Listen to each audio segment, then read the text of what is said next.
What's going on, beautiful people? It's your boy, Mr. Meyer, with the fire, here to share ideas and take the collective vibration higher. And my sole intention is to reconcile all paradox with love and truth. In today's episode of Simplified Astrology, Mars Day with Mark. This is a beautiful day. Before we even start, I want to say happy 4th of July. Oh my, I'm not really a patriot like that, bro. And I did make a TikTok telling you guys this is stolen land, remember? So, it'd be a good idea to thank the spirit of the universe for the freedom we experience, to thank the earth itself. And without getting political, I just want to say, because why the fuck does it matter? Why are we getting into it? Isn't it over? Shouldn't we be over it? No, man. The shit that we celebrate says a lot about our culture. So, ooh, for fuck's sake, celebrate the land. Whew, okay. But hey man, it's a beautiful week ahead, and I hope you guys are enjoying yourselves, having a great time. I have a lot to tell you, I have a lot to share with you. I've taken some notes, some intuitive work. I let the stars speak to me. Ooh, to the we. I have so much to tell you. So sit back, relax, grab your snacks, and hit that like button. Leave me a comment. How are you feeling? How's Cancer season treating you? If you can't think of anything to comment, please do me a favor in the universe. Comment something you're grateful for. And that's going to uplift the human spirit, I'm telling you. So I'm going to break it down by a degree, and then we're going to break it down by words. So, hey man, let me show you as I tell you.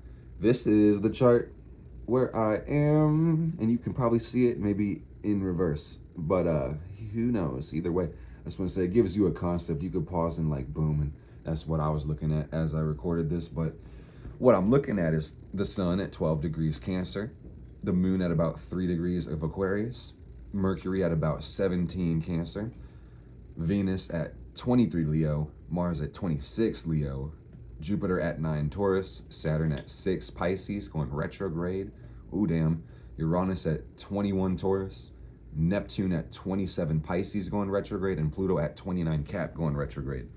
So that's interesting. That's the trip. That's a celestial event. And here's your metaphysical weather forecast. Let me tell you what's going on the celestial stage in the esoteric sky. And oh my, save time, stop the rhymes, and just let me read from the book of my notes. And I will substantiate with the words of my subjective realm. But either way it goes, we just broke the full moon. If I was on TikTok live, I would hit the celebrate button and it would go, at a certain point, we stepping up the Mars Day with Mark. We're probably gonna have the sound effects at some point, but we just broke the full moon. Yesterday was the full moon in Capricorn, so that means that pop goes the weasel, the bubble burst, and now we're waning on down to the new moon, and this is a deep release, deep peace. It feels good to let go. Like, I'm very sensitive, guys. I got a lot of planets in Cancer, and either way that goes, I just will say, if you're connected with the moon like me, man, you start to feel this cycle, and once that full moon picks up, the pressure is up, and then boom, once it goes back down, that's the way the cycle goes. So yeah, man, we feeling the release. We're just letting go of everything that doesn't serve. I don't know if you're into it like that, but the full moons are a really good way, or time I should say, to do release, magic, incorporate some ritual with that timing to remove the obstacles from your path. A simple way to do it is literally just to write down all your goals and then just think about the character deficiencies that you would have, or even the habits or the conditions or the circumstances that would impede upon that.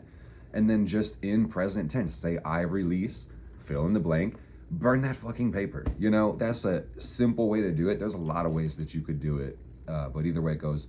Happy releasing this release, because it's a Capricorn full moon, the moon in its detriment sign, really talks about foundational release, structural repair on the baseline level.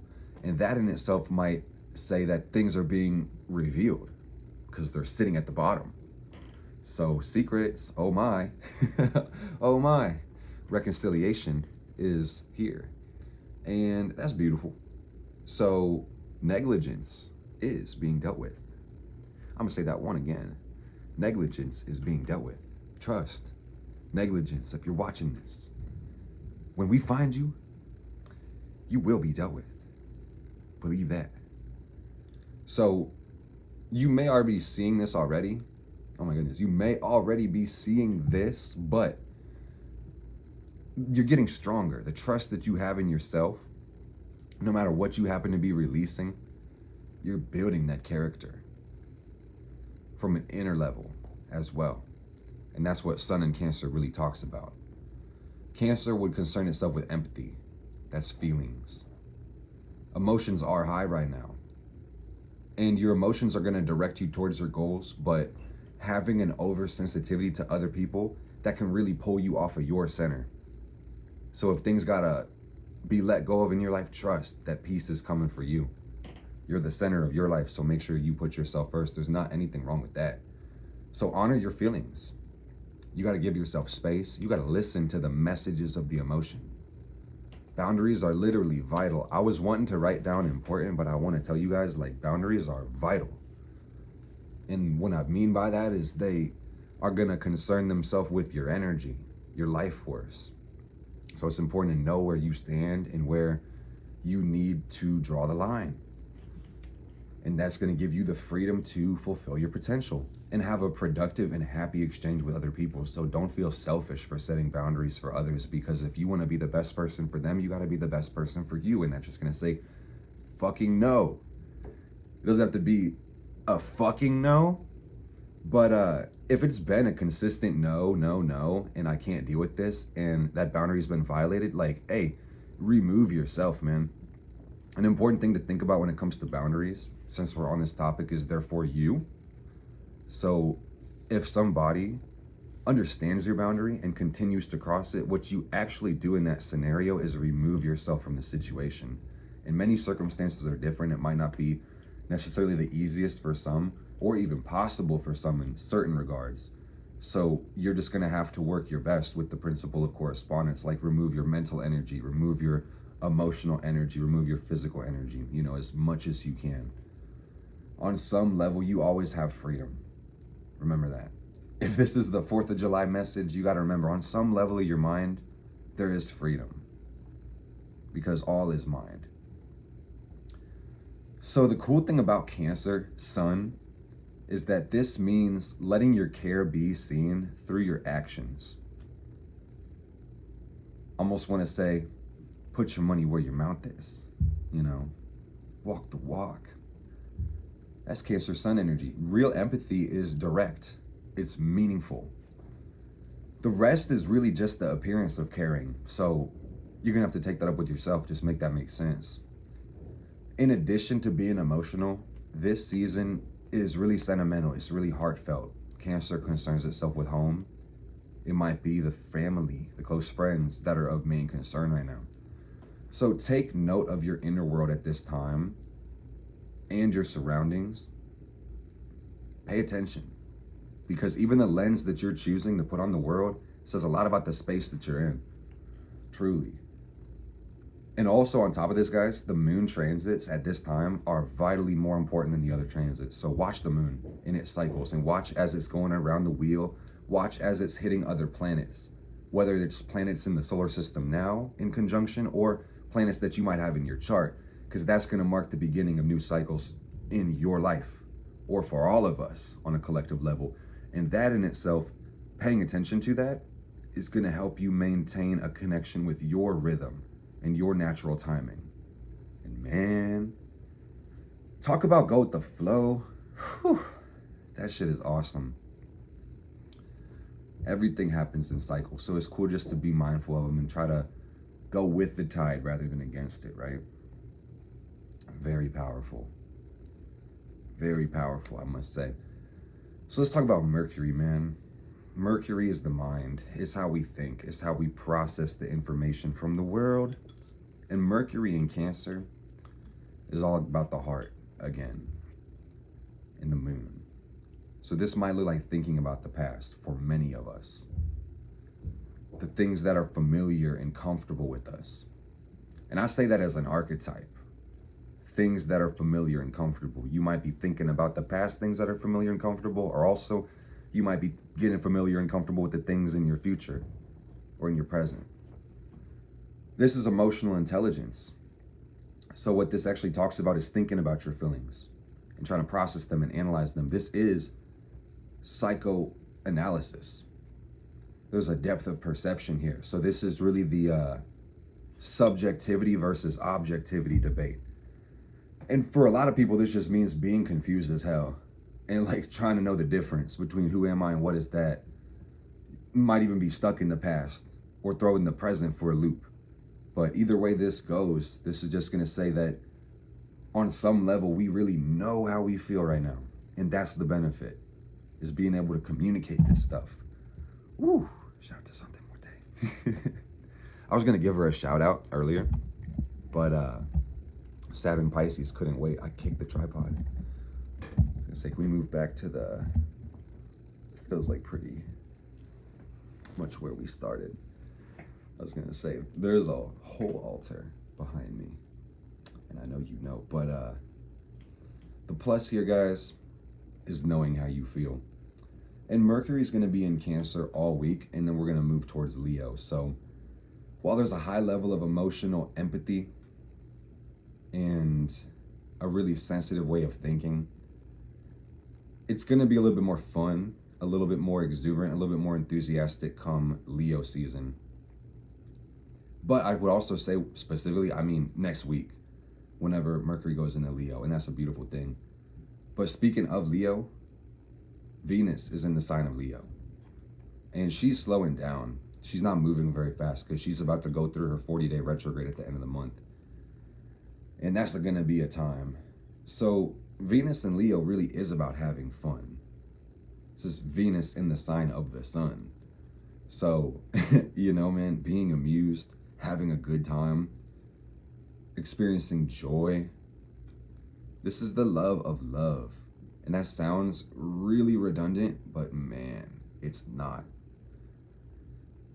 This sounds so biased, but Leo is really the best sign to have any planet, because what you're gonna see is that planet performed on a very high level.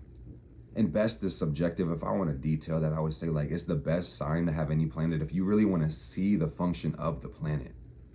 It's just going to end up doing what the fuck it does a lot. You feel me? That doesn't make sense. Let me break it down, man. Venus in Leo is the power of indulgence. It's the power of pleasure. And we've been experiencing this for a couple weeks, and this is going to bring up a need to have fun. A need to really love the self, to celebrate who you are. So that's going to burn bright within all of us. Some form of passion. This is going to mean appreciating you, the self, feeling special, and truly expecting others to treat you as such. And if you don't feel special during Venus and Leo, you might be lost in jealousy or boredom. So, man, pick a struggle. And speaking of Mars, also in Leo, and Mars in Leo is really about massive and passionate actions, okay? Like I was saying earlier, planets in Leo are just going to be turned up to the volume of the sun. You feel me? Creative expression is the mode for Mars and Leo. A touch of personality to the things that you do, putting your hallmark on everything. Hey, it's Mr. Meyer with the fire. That's gonna play rent-free in your head for a minute. You feel me? Be proud. Do it with pride. And hey, I got this message quite a few times on some personal readings, so I'm paying it forward. It's a sign of the times. Tell yourself good job. Don't wait for other people to acknowledge your good work. If you're seeing your good work, just be like, hey man, it takes 2 seconds to say, hey bro, good job. Insert your name, good job. That was dope. You know, these mirror talks are encouraged. I'm looking at me through here, but there's a mirror like about 30 degrees to the left of this screen. And I'm like, good job. Good job, bro. You're doing amazing. This is a really good video, but you want to look yourself in the window of the soul as you say it. You feel me? And I've been trying to look you guys into the windows of your soul as I say this, because if I'm looking at the windows of my soul, I'm looking like that way, and that's not it. Man, just read my mind, bro. My mind is telescoping at this point. But let me get back to the notes. You know, what's crazy is that impressing other people feels good, but your goals are for you. And that's really something to think about, man. Impressing others is dope, but who are your goals for? For you. I was gonna say, fill in the blank. And this one came in very quickly. I was literally about to just leave Leo Mars off and go to Jupiter, but Spirit was telling me, man, don't forget this message for the collective. And I just want to say that arrogance can really close you off from other people. It can close you off from success. It can close you off from a lot of things too. Be aware that what you don't like in yourself is gonna irritate you within other people. So under that lens, man, projection becomes deflection. So be very careful about pointing fingers at other people, because you're probably not that perfect yourself. Whew, I did say it. You can't even shoot the messenger if you wanted, man. Wouldn't try it, bro. 8th house Saturn problems, man. Not a good idea, bro. Okay, but let's go to Jupiter. Many have tried, bro. Jupiter and Taurus is a beautiful thing, man, because Jupiter is really beautiful. It's big. It's a gas giant, bruh. And really, Jupiter is also a good planet because it just inflates. It expands, it grows, and it really guides us. Jupiter does correspond with the right hemisphere of the brain, and this is our powers of intuition, but also cosmology and philosophy. And on a collective level, this is going to really guide the source of optimism, but also where we see growth, expansion, and abundance, okay? And Jupiter's in Taurus. So the first thing, because I got a lot from this, but I just think to summarize it in one point, just understand that you really got to seek to understand before you judge. Truly. Ooh, and that's just I feel like that's just a simple archetype of Taurus. If you try to Jupiter the fuck out of that, seek to understand and then make a judgment. Truly. The best way to go about it. So Jupiter Taurus is the growth mindset. That's what we're all trying to adopt at this point, and maybe even finding our way towards it unconsciously, the growth mindset. Slow and steady wins the race, right? You guys ever heard the tortoise and the hare? Slow and steady wins the race, because consistent and better.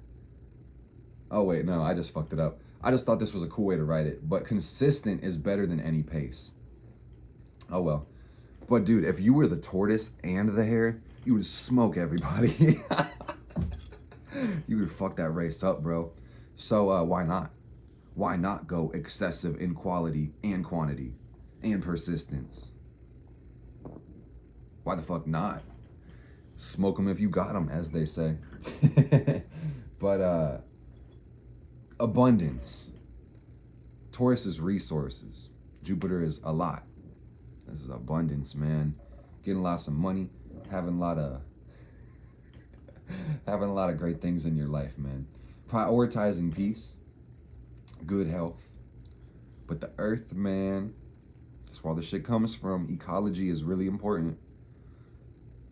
Man, once we pollute all the rivers and all the water and kill every tree, man, we're gonna realize we can't eat money. So we're gonna have to take care of Mother Earth because she takes care of us, man.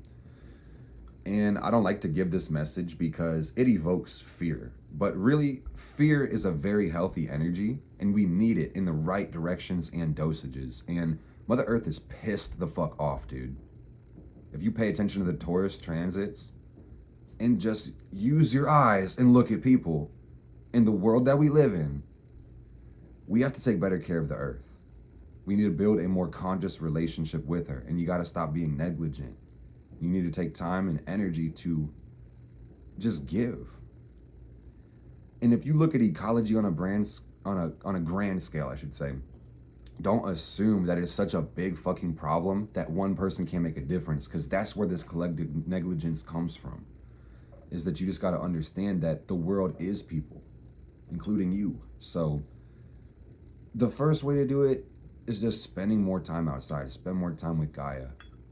You know, keep up after yourself, go out of your way to send energy and just bring this consciousness up in the other people that you interact with. That's the easiest way. It's within everybody's reach. And then, you know, everything above that is above and beyond. But priorities, man. Priorities. I don't want to sound preachy, but this is the sign of the times. And it's the most resounding message I get, you know? So taking care of the earth will take care of ourselves. And then under that condition, we will have all of our needs provided for in abundance. But we have to respect the source. Guided towards love is another thing. The love of the planet, the love of the divine feminine. Taurus is the first feminine sign. And I really encourage you to call upon the goddess. And there's a plethora of goddesses. There are so many goddesses. So you're going to want to call upon the goddesses that you connect with and resonate with the most personally. But if you don't resonate with any of them personally, I just say call upon the goddess. How? Repeat after me. I call upon the goddess to lend me your love and guidance and protection. Please and thank you. It's that simple. You can add to it. You can reduce it a little bit, you know. Speak from the heart. I want to shout out Santa Muerte, my beautiful, beautiful protector, the one who holds power over everything in life itself, the divine face and holiest face of death. She's my goddess, among quite a few other ones. I could list goddesses for the rest of the video, truly, but Santa Muerte, thank you from the bottom of my heart for exalting me to a position of peace and giving me more leverage for my divine will. Lending the power of death to my life so I can complete my great work. I truly appreciate you. Cannot thank you enough. Can't wait to meet you in the physical, but I got time for that. So we're loving the love of the goddess. Before I go any further, man, I gotta shout out my matron Aphrodite, the one who holds the most beautiful and sweetest love. I can't thank her enough. Man. Isis, Bast, Hecate, Lakshmi, Kali Ma. I don't mean to get into semantics, but Oshun, Yamaya. Oh man. Shout out to Oya. Shout out to Vesta.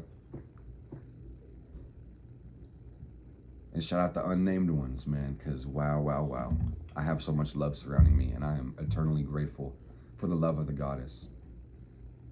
This live video, Mars Day with Mark, was brought to you by the love of the goddess. So, moving forward, Jupiter in Taurus is really about getting spiritual with your connection to money, getting spiritual with your connection to abundance, source, supply, and substance.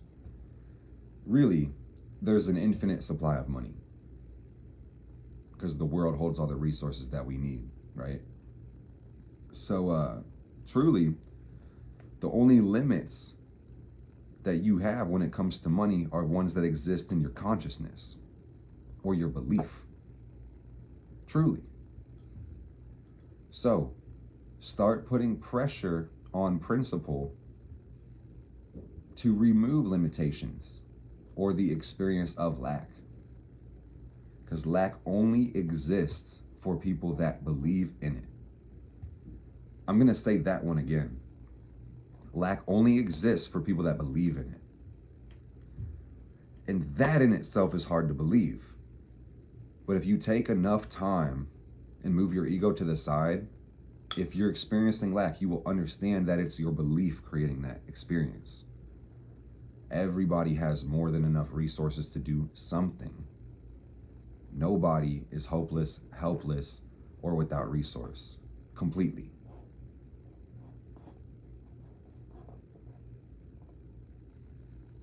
You better believe it, man. Your belief does shape your reality. 44-day abundance challenge in the Discord server, in the link in the description. We've been going ham. It's day 2 of the 44-day abundance challenge, and this has been amazing. We just started. We are reworking our beliefs about money, putting pressure on those principles, and people are already having profound results, guys. I'm telling you that this is really the work. Because this law of attraction, this manifestation stuff, the affirmation stuff, it sounds good, doesn't it? It's always empowering thoughts. But really, when it comes to affirmation and mindset work, that's only the air component of the manifestation. You still have to get the earth component, the fire component, and the water component. Really, the fire and the air kind of run hand in hand because it's the intention and then the thought.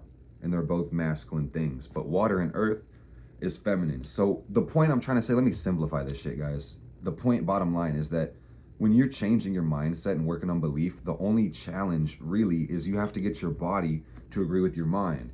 The earth and the water element are denser than the air, earth. And the hemispheres of the brain go that way. Air, earth, fire, water. You're the pilot of these elements, okay? So I'm just telling you, man, you got to get your body to agree with your mind. And that's why for 44 days, we are reintroducing principles with repetition, patterns. The only way you get out of any cycle is to create a new cycle. Truly. So that's why we're doing it. Take advantage, guys, because the challenge is open for the rest of the 44 days. Even if you didn't join on day 1, you can still go through it at your own pace. And I would strongly recommend you to just go through it and just follow it. It's going to tell you exactly what you need to do. It's only going to take you a journal, a pen, and maybe about 10 minutes a day. And you can completely rework your beliefs and relationship with money in a positive way. And just fix your money problems for now and forever. Because if there's an infinite supply of money, we shouldn't be experiencing limitations. And we shouldn't have money be the excuse or the reason why we can't invest in ourselves, why we can't grow, why we can't experience abundance and prosperity in the way that the universe intends us to. Truly. So that's why you see me harping so hard about the money principles, guys, is because I know how bad it is to struggle for money personally and how invalidating and terrible it is to have to do that. How invalidating and worthless it makes you feel. So, man, I just say that to summarize it in a principle that I could explain, when you really trust that the universe itself is expressing itself through you as an infinite being, that's where your endless source comes from. Under those conditions, you can't fail. You will always be provided for. The external world doesn't even provide you with supply. Truly. So that means no matter where you go, anything outside of you is not taking care of you guys. And that's a level of power a lot of people don't really have. A lot of people do have it, but man, with great power comes great responsibility, right? So the responsibility you have to have that power is to be trusting enough in the universe and trusting enough inside of yourself so that the physical world does not fucking scare you. And that perceived shortages or money or supply uncertainties sway you from your center. You need to be so obstinate that nothing can fucking move you. Because you know that it comes from the source. And you're individualized as that source. And that's real power. Because that's real love. That's real trust. Man, I think really what we're suffering from is a lack of ideas, a shortage of inspiration. So when we take more time to love ourselves and trust ourselves, man, you really get to understand your own innate resourcefulness, and then circumstances always improve. They always improve. Ooh, buddy. Let's talk about Saturn and Pisces, man. Man. Shout out to my dad. His Saturn Pisces is conjunct my Jupiter Pisces, for real. So Saturn is the last planet we can see without the telescope. It governs the real world and the energies of restrictions and limitations and what's finite and real. And Pisces is the last sign. It's the most spiritual sign. It deals with transcending the self and re-merging with the source of creation. So really, guys, Saturn takes 30 years to move through the zodiac, and it takes about 3 years per sign. And that just says that under the Saturn Pisces transit, you just got to know that the spiritual world is the real world. It always has been, but it's becoming clear now. We're seeing it abundantly. Your thoughts, your dominant beliefs, your sacrifice, but more importantly, your faith absolutely fucking matters. It makes a big fucking difference what faith you have or don't fucking have. You're seeing, I don't gotta tell you that because you're seeing, I'm reminding you. Okay? Oh yeah. And what's interesting is Neptune is the modern ruler of Pisces. This one went retrograde last week. And that's gonna take a while. So this is uncovering the ways that we've been using our imagination, our beliefs, our transcendedness. Neptune is all about the Pisces energy. But Neptune can rule secrets, it can rule deception. So really, this is removing confusion as Saturn sits in Pisces and Neptune sits a little bit ahead of it, going backwards, and Saturn is going closer to it. Removing confusion, removing illusions. The Reaper is knocking some shit down in the spiritual realm. We love to see it. You know, that is Saturn, the Reaper. Confronting deception personally, and spiritual authorities are stepping in and not tolerating that shit anymore. So that's beautiful. Be fucking for real. The righteous shall inherit the earth and dwell therein forever, and the wicked will be cut the fuck off and removed. Remember that. Story as old as time itself, man. It really be like that. So the thing about Saturn Pisces, what you have to remember is that you need to delight in peace. Truly delight in peace, for the universe protects the loving, the kind, and the generous. Protects Saturn energy. Protection comes from your benevolence. Oh yeah. Oh yeah, man. All the resources are there for the benevolent. 100%. Trust and have faith in your dreams. These are for you. These are your targets to aim at. And you got to build them with persistence. It won't take a snap of your fingers. Rome's not built in a day. On top of this, be comfortable with silence. Be comfortable with stillness. Be comfortable with solitude. Truly. You contain the entire world within you. So take care of yourself. Here's the thing, guys. Compassion and empathy, these are amazing things. They're great, but the universe is definitely going to test you at times by requiring that you withhold these energies from the right people for self-preservation. 1000%, man. Shit gets dark. But hey, man, when you're in the dark, just remember, you must be the light. You must be. Where the fuck is it? It's you. Lilith is still in Leo, so I'll remind you, if you're in the dark, you must be the light. Take time shining bright. Flex those esoteric muscles. Call upon the goddess. Call upon the god. You probably don't need the god's help as much as the goddess, but call upon both. It's just a sign of the times. It's been your boy, Mr. Meyer, with the fire, here to share ideas and take the collective vibration higher. And I love your soul, man. You should be hitting that like button if you haven't already. Share this video with your mom, your dog, and your dad. Oh yeah, some guy named Brad. I'm gonna see you guys later. I love y'all so much, man. More videos to come. Tapping with your boy, markdavidmeyer.com, simplifiedastrology.com. Shout out to everybody who grabbed Simplified Astrology for the Age of Aquarius on the early bird special. I only told you guys for months, but if you missed the $44, you can still get in for $111. Once I drop the update modules, price will go up again, so you can still get it as a discount. But don't snooze. Can't snooze on me, just you. Ooh, bye-bye.